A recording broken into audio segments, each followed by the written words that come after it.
NDA ने अपना manifesto जारी किया है, क्या कहेंगे? आपने देखा होगा मैनिफेस्टो में क्या क्या है। आज देखिए, आज हम लोगों ने देखा कि मैनिफेस्टो जो है जारी जैसे किया गया वैसे ही ख़त्म भी होगी। यानी 30 सेकंड के अंदर जो है इनकी घोषणा पत्र का जो कार्यक्रम था वो ख़त्म हो गया है।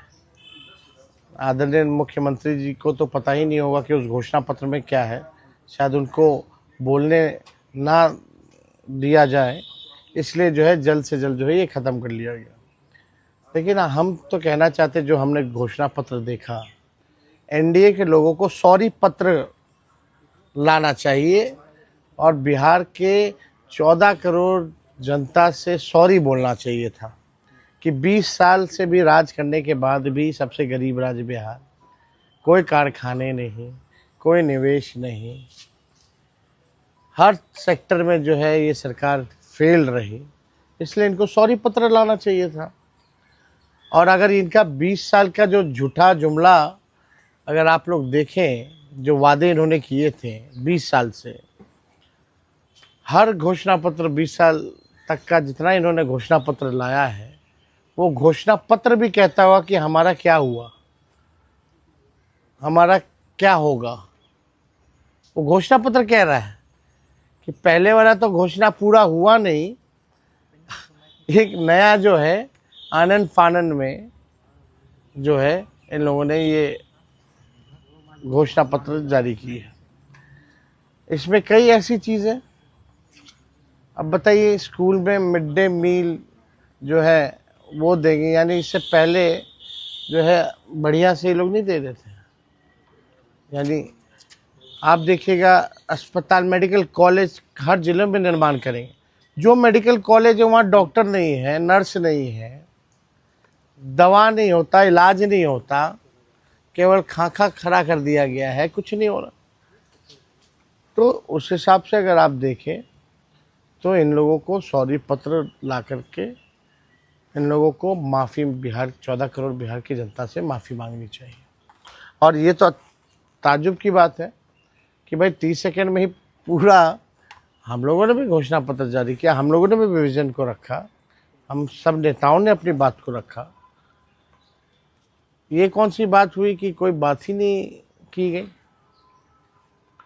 तो बड़ा अजब और गजब का आज का इनका घोषणा पत्र का समारोह जो था वो देखने को मिला। केजी से पीजी तक पढ़ाई और रोजगार की बात, महिलाओं को लेकर लखपति तो ये तो आप देखिएगा, जो भी बातें हैं, हर जिले में फैक्ट्री, भाई 20 साल से क्यों नहीं लगा रहे थे फैक्ट्री। और अमित शाह जी ने तो कह दिया कि भूमि की कमी है। तो ये केवल जुमला है। बिहार की जनता इनके चाल और चरित्र को पहचान चुकी है। इस बार करारा जवाब बिहार की जनता देगी। महागठबंधन की सरकार बनेगी और बिहार के लोग बेरोजगारी को ख़त्म करना चाहते हैं। इन लोगों ने इतना बेरोजगारी, महंगाई, गरीबी बढ़ा दी। आप देखिएगा, 94 लाख ऐसे परिवार, गरीब परिवार का, उनका क्या है इसमें? उनको कैसे मुख्य धारा में लाएंगे, आर्थिक न्याय उनके साथ कैसे करेंगे? कोई बात नहीं, कोई जिक्र नहीं। आपने सरकारी नौकरी को कहा, उसको भी कॉपी कर आप बोलते हैं नकलची है।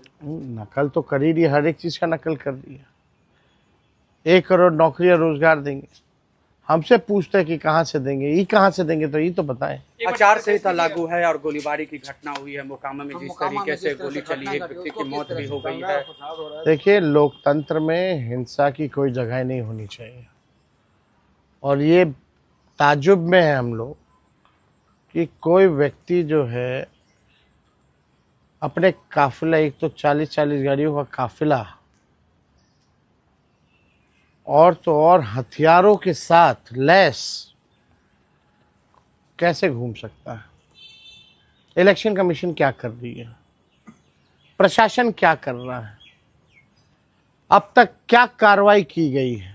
हत्या हुआ है, कई गवाह हैं, एफआईआर हुआ है, चश्मदीदों ने घटना जो है वो बताई है कि किसने किया, कौन कराया, किसने गोली मारी, किसने गाड़ी से रौंदा। लेकिन प्रशासन के लोग चुप है, कोई कार्रवाई नहीं की गई। यही है ना, गुंडों को, अपराधियों को संरक्षण कौन दे रहा है? और जंगल राज की बात कर रहे हैं ये लोग, जो इन लोगों ने अपराधियों को पाला पोसा बड़ा किया, केवल अपनी कुर्सी बचाने के लिए इस्तेमाल कर रहे हैं जो लोग, आज उन लोगों को संरक्षण दिया जा रहा है और वही लोग जंगल राज की बात कर रहे हैं। इलेक्शन कमीशन को तो संज्ञान लेना चाहिए, सुमोटो लेना चाहिए कि ये कैसे हुआ, किस अधिकारी पे कार्रवाई हुई, कोई एक पुलिसकर्मी पे, कोई डीएसपी एसपी के पे कोई कार्रवाई नहीं की गई।